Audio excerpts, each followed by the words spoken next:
شب قدر حضور علیہ السلام کی چاہت پر اللہ نے عطا فرمائی. سرکار صلی اللہ علیہ وسلم کو ایک افسردگی تھی کہ اللہ نے دوسرے انبیاء کی امت کو اتنی عمریں عطا کی. کوئی 1200 سال کا ہوا, کوئی 1000 سال کا ہوا, کوئی 500 سال کا ہوا. میری امت کی عمر کم ہے. تو اللہ نے محبوب کی افسردگی دیکھ کر کے جبریل کو بھیجا اور ارشاد فرمایا, حبیب تم افسردہ نہ ہونا. اگر ہم نے ان کو 1200 سال کی 500 سال کی عمر دی ہے تو آپ اس پہ افسردہ کیوں ہے؟ عرض کی مولا وہ 1200 سال کی عبادت لائیں گے اور میری امت 60-70 سال کی عبادت لائے گی تو دونوں برابر کیسے ہوگی؟ میری امت پیچھے ہوگی اور وہ عمل کے میدان میں آگے ہوں گے. ارشاد ہوا, حبیب ان کو عمر لمبی دی ہے, تجھے وقت لمبا دیں گے. وہ اس طرح سے کہ تیری امت کو ماہ رمضان میں ایک رات عطا کریں گے جو شب قدر ہوگی, اور اس رات جو عبادت کرے گا اس کو 80 سال کی عبادت سے زیادہ ثواب عطا کریں گے. یعنی وہ رات 1000 مہینے سے افضل ہوگی. خیر من الف شہر, وہ 1000 مہینوں سے افضل ہوگی. تو اب کیا ہوگا؟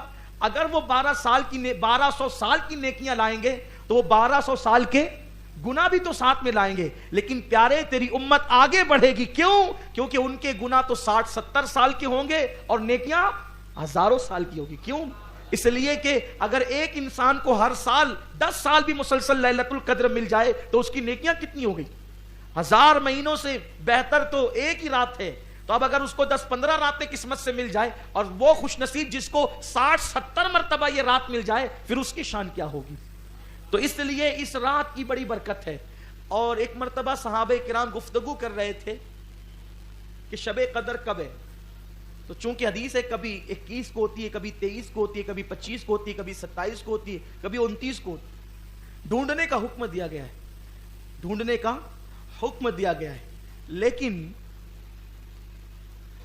جب سب اپنے اپنے اقوال پیش کر رہے تھے تو حبر الامہ سید المفسرین حضرت سیدنا عبداللہ ابن عباس بھی موجود تھے. آپ چپ تھے, خاموش تھے, آپ نے کوئی جواب نہیں دیا. تو سیدنا فاروق اعظم کہتے تھے کہ جس محفل میں عبداللہ ابن عباس ہوں پھر انہی کو حق پہنچتا ہے کہ وہی فتویٰ دیا کریں, وہی بات کیا کریں. سب بولتے ہیں آپ کو حق ہے, آپ کیوں نہیں بولتے؟ آپ بولیے, آپ کے بولنے پہ کوئی پابندی نہیں, آپ بولیے. تو سیدنا عبداللہ ابن عباس نے کہا, اگر مجھ سے پوچھتے ہو تو بات یہ ہے کہ پوری کائنات 7 پہ گھوم رہی ہے. پوری, یہ کون کہہ رہا ہے؟ عبداللہ ابن عباس. کیا کہتے ہیں؟ پوری کائنات 7 پر گھوم رہی ہے. کیسے؟ 7 آسمان بنائے اللہ نے, 7 زمین بنائی, 7 دن بنائے. اسی طرح جب شیطان کو کنکریاں ماری جاتی ہیں حج میں تو وہ بھی کتنی ہیں؟ 7 ہے. اسی طرح انسان کو جتنے رنگوں سے پیدا کیا گیا اس میں ملاوٹ بھی 7 ہے. اسی طریقے سے جن اعضاء پر سجدہ کیا جاتا ہے ان کی تعداد بھی 7 ہے. اس طریقے سے 7 گنائیں. سمندروں کی تعداد بھی 7 ہے. تو فرمایا کہ میرا وجدان یہ کہتا ہے کہ شب قدر بھی 7ویں رات میں, شب قدر بھی رمضان شریف کے آخری عشرے کی 7ویں رات میں. مطلب کب ہے؟ 27ویں تاریخ کو. حضرت امام اعظم ابو حنیفہ کا قول بھی یہی ہے کہ شب قدر ہر سال کب ہوتی ہے؟ 27ویں تاریخ کو. اور شب قدر میں جو ہیا ہے نا, ہیا یہ 27واں کلمہ ہے. ہیا مطلب یہ, اس میں ہیا مطلب شب قدر کے حوالے سے کہا گیا ہیا حتی مطلع الفجر, کہ اس مبارک رات میں فجر تک کیا ہوتا ہے؟ سلامتی نازل ہوتی ہے, صبح تک. تو یہ جو ہیا ہے نا, ہیا, یہ ہیا 27واں کلمہ ہے. تو پتا چلا کہ وہ ہیا بتا رہا ہے کہ 27ویں ہی کو شب قدر ہوتی ہے. تو پھر یہ 21, 23, 25, 27, 29 کا یہ جو قول ہے اس میں بزرگوں نے فرمایا حکمت یہ ہے کہ بندہ شب قدر کی لالچ میں ہر رات عبادت کرتا رہے تاکہ عبادت کا معیار بڑھ جائے. اگر بتا دیا جاتا کہ 27 ہی کو یقینی ہے تو پھر بندہ صرف 27ویں کو عبادت کرتا, 21ویں کو کیوں کرتا, 23ویں کو کیوں کرتا, 25 کو کیوں کرتا, 29 کو کیوں کرتا. تو جو حدیثیں ہیں وہ بالکل حق ہیں کہ طاق راتوں میں ہوتی ہے, کسی ایک رات میں گھومتی رہتی ہے. لیکن اکثر بزرگوں کا قول یہ ہے کہ شب قدر اکثر 27ویں کو ہوتی ہے, اور آج الحمدللہ 27ویں شب ہے. اور آج اللہ کی عطا سے شب قدر ہے. ہم یہی امید ہے اور حدیث بھی ہے کہ اللہ سے بندہ جیسا گمان کرتا ہے اللہ اس کو ویسے ہی عطا کرتا ہے. تو جس رات آپ دل کی گہرائیوں سے شب قدر سمجھ کر عبادت کریں بس وہی رات ہمارے لیے شب قدر ہے. شب قدر میں دعائیں مقبول ہوتی ہے, قبول ہوتی ہے, اور ہر تاک راتوں میں عبادت کرنا چاہیے, لیکن شب قدر جو 27ویں شب ہے اس میں زیادہ عبادت کرنا چاہیے, کیونکہ اس رات جبریل امین فرشتوں کو لے کر آتے ہیں. اللہ کے رسول فرماتے ہیں کہ ان کے پاس 4 جھنڈے ہوتے ہیں, وہ 4 جھنڈے لے کر کے فرشتے آتے ہیں, اور وہ 4 جھنڈے لے کر کے آتے ہیں اور وہ بستیوں میں گھومتے ہیں اور ان لوگوں سے ملاقات کرتے ہیں جو لوگ اس وقت عبادت میں مصروف ہوتے ہیں. سونے والوں سے نہیں ملتے, کھیلنے کودنے والوں سے نہیں ملتے, بھنکس بازی کرنے والوں سے نہیں ملتے. کن سے ملتے ہیں؟ جو عبادت میں مصروف رہتے ہیں اس رات, اور ان سے وہ مصافحہ کرتے ہیں اور ان کے لیے سلامتی کی دعا کرتے ہیں.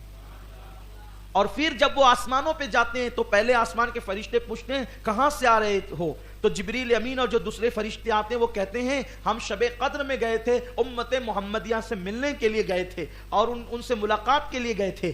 تو اس وقت وہ فرشتے پوچھتے ہیں تم نے کس حالت میں امت محمدیہ کو پایا؟ تو کیا کہتے ہیں؟ وہ کہتے ہیں کہ ہم نے انہیں رکوع میں پایا, سجود میں پایا, تسبیح میں پایا, اللہ کی حمد کرتے ہوئے پایا, ان کو اللہ کی تسبیح اور تقدیس بیان کرتے ہوئے پایا, وہ اوصاف بیان کرتے, تلاوت قرآن کرتے ہوئے پایا, ہم نے دعائیں کرتے ہوئے انہیں پایا. اس طرح کی وہ تفصیل بیان کرتے ہیں. اور پھر کیا بڑی پیاری بات کہتے ہیں, فرماتے ہیں جو نیک لوگ تھے امت محمدیہ کے اللہ نے ان سب کو بخش دیا, اور جب نیکوں کو بخش دیا, عبادت کرنے والوں کو بخش دیا, تو اللہ نے عبادت کرنے والوں کے طفیل میں گنہگاروں کو بھی بخش دیا. یعنی سب کی بخشش ہو گئی, سب کی نجات ہو گئی. سونے والے کس کے صدقے بخشے گئے؟ عبادت کرنے والوں کے صدقے بخشے گئے. تسبیح نہ کرنے والے کس کے صدقے بخشے گئے؟ تسبیح کرنے والوں کے صدقے بخشے گئے. لیکن وہ بخش تو دیے گئے, مگر فرشتوں سے ملاقات کا شرف کس کو حاصل ہوا؟ ان کو جو لوگ عبادتوں میں مصروف رہے.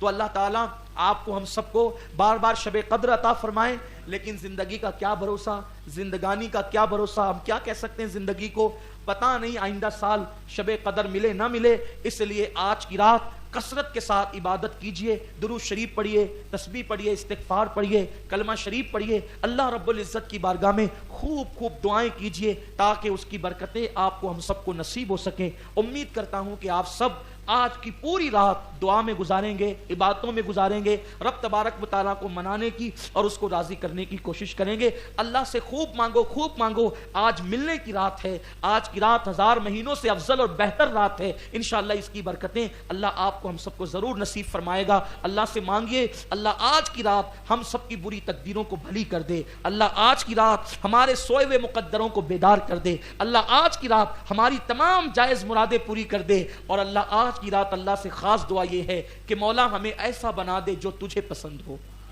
ہمیں ایسا بنا دے جو تیرے رسول کو پسند ہو, ہماری زندگی ایسی بنا دے جو تجھے اور تیرے محبوب کو پسند ہو, اور ہماری موت ایسی ہو مولا کہ جب تو راضی ہو, تیرا حبیب راضی ہو, تو کلمہ پڑھتے پڑھتے ہمیں عزت اور شہادت کی موت مدینہ منورہ میں نصیب فرما, تیرے محبوب کے حرم میں نصیب فرما, اور 2 گز زمین تیرے محبوب کے قدموں میں دفن ہونے کے لیے عطا فرما.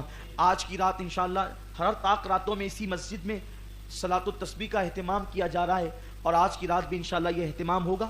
ٹائم کیا ہوگا؟ کوئی ذمہ دار یہاں موجود ہے؟ جی اچھا, روز آنا شاید 1:30 پونے 2 بجے کا ٹائم ہے, تو شاید آج بھی یہ ٹائم ہو جو بھی آپ اپنے, جی آج 1 بجے کا ٹائم ہے.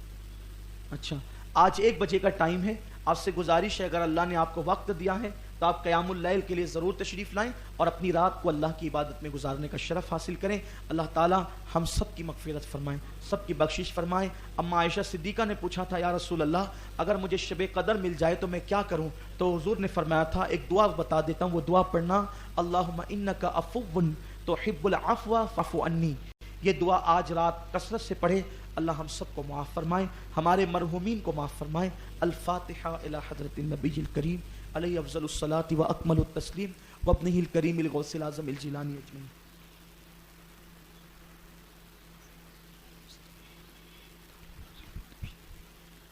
صلی اللہ تعالی علی خیر خلقہ محمد وآلہ وصحبہ اجمعین. ان اللہ وملائکتہ یصلون علی النبی یا ایھا الذین آمنوا صلوا علیہ وسلموا تسلیما.